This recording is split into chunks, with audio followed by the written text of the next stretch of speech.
Hi, I'm back and I'm finally delivering the very highly requested video.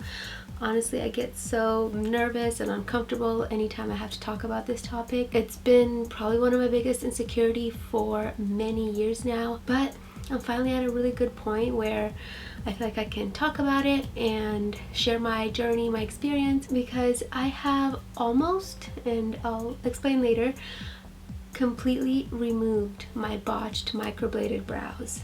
So it has been 3 years since I've uploaded this video, and ever since I uploaded that video and talked a little bit about my eyebrows, I've been getting so many questions on it, and I done a few like TikTok videos and YouTube shorts sharing a bit of this journey, but I've never really went in depth and done like a longer video where I explained this whole process and how I got here today, where I completely almost removed my microbladed eyebrows. My goal in sharing my tragic experience is to spread awareness on the lasting effects of microblading, because it is just not talked about enough. If I had seen a video like this warning me what to expect years later, I would have never gotten them done.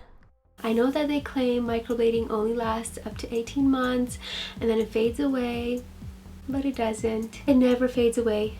The color does fade away and it oxidizes into either like a blue or red. Mine was like a reddish orange tint, but I've also seen like gray and blue in people, and it just does not look attractive. It's not worth it. And I know they say that, oh, you're supposed to keep up with it, just keep doing it. The more you do it, the harder it is to get it removed later on, and as you age, as that color keeps oxidizing, just gets worse and worse and worse. So I would just refrain from doing it all together.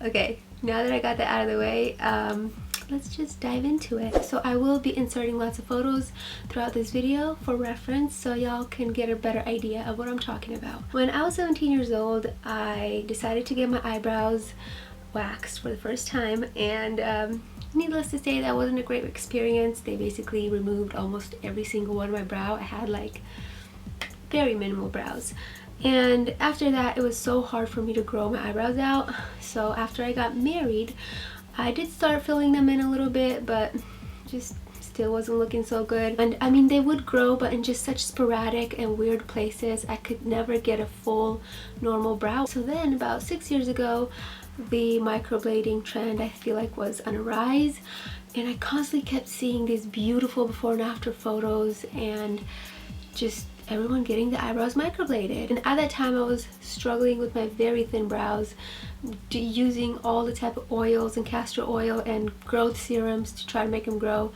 They just wouldn't grow the way I wanted them to. So I started doing my research and was looking for a really good microblade artist.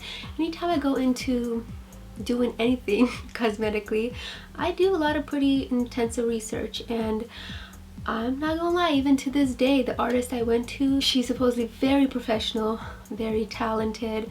She's won many awards, she's been on shows, she's just like all over the place. You'd be surprised if I told you who did my brows. I don't want to throw her on the bus right now because I know she's been going through some life struggles, so I think the last thing she needs is hate, but she's very popular for what she does. I didn't go to no hole-in-the-wall artist. I went to the best of the best, and I paid a lot. Her before and after photos were incredible.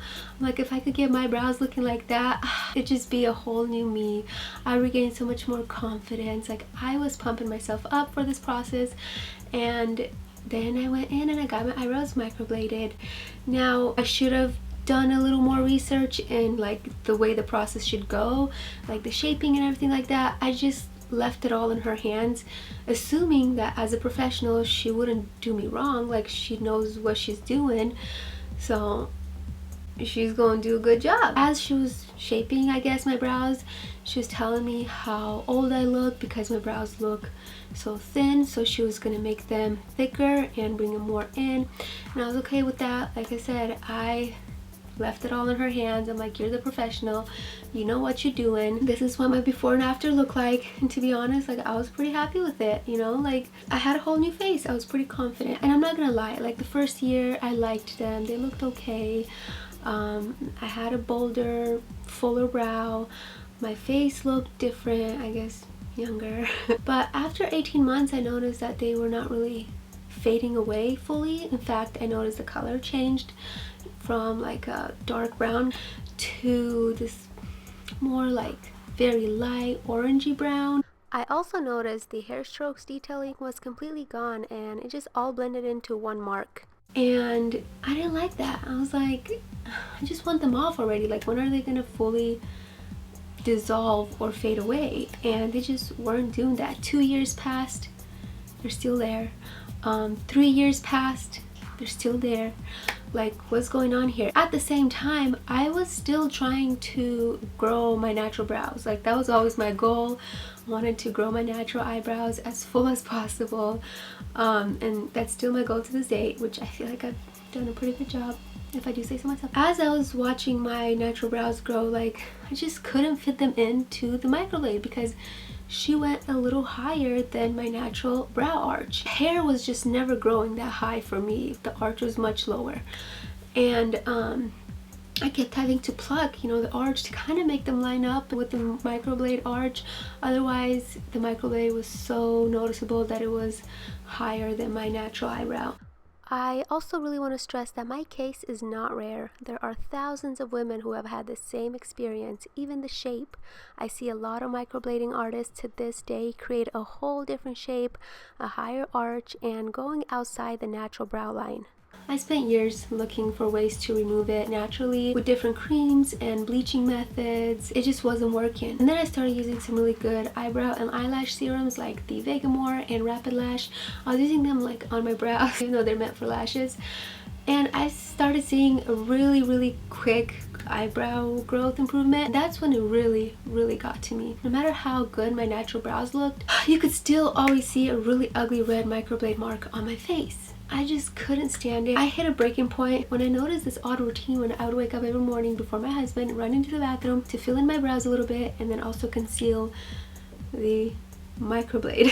And I'm like, wow, like I feel so insecure even around my own husband. I need to get this removed because it's literally taking over my whole confidence. So about 2 years ago, I finally started looking into ways to get this damn mark removed off my face. I looked into saline solution. I went to a consultation. They were like, you can try it, but it might leave you a bigger scar, so I'm not sure if you want that. And as soon as I heard that, I was like, I don't want more added on to the damage that's already there. So I kept doing research and I found this thing called rejuvi treatment, which is basically a treatment where they extract any leftover pigment out of your face. Then you're left with like a little scab, and then as the scab comes off, everything will supposedly be removed. This is probably even a bigger regret than my microblade because this really messed up my eyebrows more than they already were. I just expect professionals to be honest. I'm always going into things with an open mind, but I always tell them, please be honest with me. Do you think that this will help my situation? And that's exactly what I did. I went into the rejuvi treatment consultation, told them my story. She's like, you know, you can sue her, like I can help you sue her. I'm like, okay, but can you help me remove them or not? And this was a pretty pricey treatment. The rejuvi treatment professional said it would take up to 3 treatments, but yes, they can definitely remove them. It shouldn't be that bad. I mean, they don't even really look that dark, so it's probably gonna be even less than 3 treatments. Now that she's really looking at them, like, she really pumped me up to let me know that yes, we will get this done together, and there's absolutely no doubt that she will be able to remove the botched microbladed brow. I did ask her, like, do you think this is a scar now, or do you think there is actually pigment in there? And she's like, no, it's definitely pigment. I can definitely see like some reds and some browns in here. So I will just remove all the pigment and you just let it heal properly and then it'll be removed. You'll even see a huge difference even after the first treatment, okay? Now brace yourself for the photos I'm going to be sharing because this was so bad. So I went through with the treatment. So this is what it's supposed to look like right after the treatment. It had like some white stuff. I can't even explain to you what that was. She said to not touch it. It's supposed to scab throughout a few weeks, and then you let the scab fall off on its own, which I did, you guys. Mind you, I followed all the instructions because I was willing to do anything at this point to get these removed. I had to cancel weddings. I had to cancel like really special events and occasions that happened in my life because like I could not go anywhere looking like that. Mama's ugly. I let them heal. I let the scab come off, and this took about 6 to 8 weeks. Like I'm telling you, I could not leave my house for a very long time. Finally, towards the end, when I had just like a little bit of scab left, I was looking at myself in the mirror and I'm like, I don't really see a huge difference, but maybe now it needs to heal after the scab comes off. And so I text the professional right away and I'm like, hey, the scab came off, but they look the same to me. In fact, they look a little worse. They look even redder. She's like, oh no, just leave it alone. Now it has to like heal after the scab comes off. Again, gave it a few more weeks, and then I felt like, okay, now it's completely healed. But it looks worse.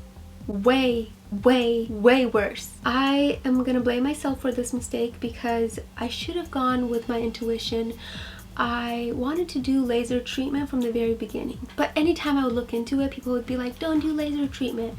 Laser treatment will make your whole hair white, or it'll make your brow hairs fall off, or it'll make your hair never grow. There were too many negative opinions on laser treatment when it comes to removing an old microblade, so I was kind of hesitant on it, but I shouldn't have been. I should have just started with laser treatment and never had done the rejuvi treatment, because now what had happened was it left me a scar. The inner corners of my brows still have a scar to this day. This brow at the top right here has a little bit of scar also, and that is only from the rejuvi treatment. The way it healed and things after the scab came off, like I can just tell there's going to be a scar. I do not recommend doing that. I regret that more than anything. So then I really started looking into a good laser treatment place, and I found one, and they use the Quanta System Q Plus laser. Sorry, I had to look it up. It works with different pigments and things like that. It's better than the Pika. Is that the other one? It's way better. It's way like more intense. It's for scarring. It's also for tattoo removal. It's for just discoloration. It's for things like that. For the first treatment, they just do a quick little dot to see how my skin would react to it. It was like a little black dot, and then within a couple weeks it went away, and I kid you not, there was nothing else left. It was just like clear, like my skin. And I was so hopeful, so excited, so like, I finally found the cure, or the treatment. I don't know. I could not wait for my first treatment, which I had to wait for 6 weeks. And my first laser treatment went really well. They put a little bit of numbing cream so I don't really feel it. It's really quick. It literally takes a few seconds, and afterwards, like, your skin just feels a little tender and looks reddish. But then like my microblade looked dark, which is good apparently. Again, the laser treatment works on scarring and on pigment at the same time. So after the first treatment, I started seeing my skin lightening out. I was so happy and hopeful. Then again, I had to wait for 6 more weeks, and then I could go back in and do a second treatment, which I did. And then I waited 6 more weeks and went another treatment. After the third treatment, pretty much fully gone. Like, this one is fully gone. This one needs a little more help. You can still kind of see that little reddish microblade line, and I was supposed to go in for my 4th treatment to get that removed, but I couldn't because I got pregnant. So I cannot be doing laser treatment while I'm pregnant. After this baby comes, I'm going to resume my treatments, and I'm gonna get that fully removed. But I already know it's gonna work. Like, I've already seen incredible results. Laser treatment is the only thing that can fully remove a tattoo or a microblade or anything that's permanent on your skin. So remember, before you make any of these mistakes that I just shared with you guys, just go for the laser treatment. It's the best. It did not turn my hair white. It did not make my hair like not grow anymore. In fact, my brow hairs have been growing like crazy.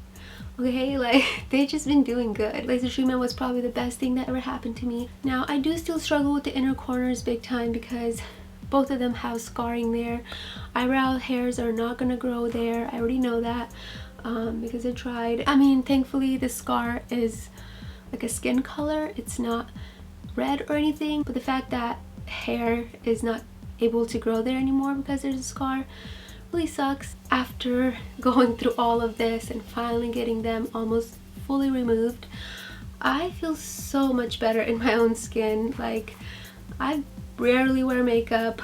I don't have to worry about filling in my brows every morning or concealing anything on my face so quickly before people see me with no makeup. I finally look somewhat normal, and looking back at what I used to feel like looking in the mirror and seeing that red mark on my face and how depressing it would make me feel, I would never wish that on anyone. It literally kills any self-confidence you may have. The lesson that I learned from this is to never do any permanent makeup on my face. It feels so good to finally get all of this off my chest. Hopefully this helped some of you. I remember when I started the removal journey, I was looking for videos like this everywhere and there were not many, because if I got this advice from someone a few years ago, I wouldn't have made the mistakes that I did. I hope I helped some of you through this video.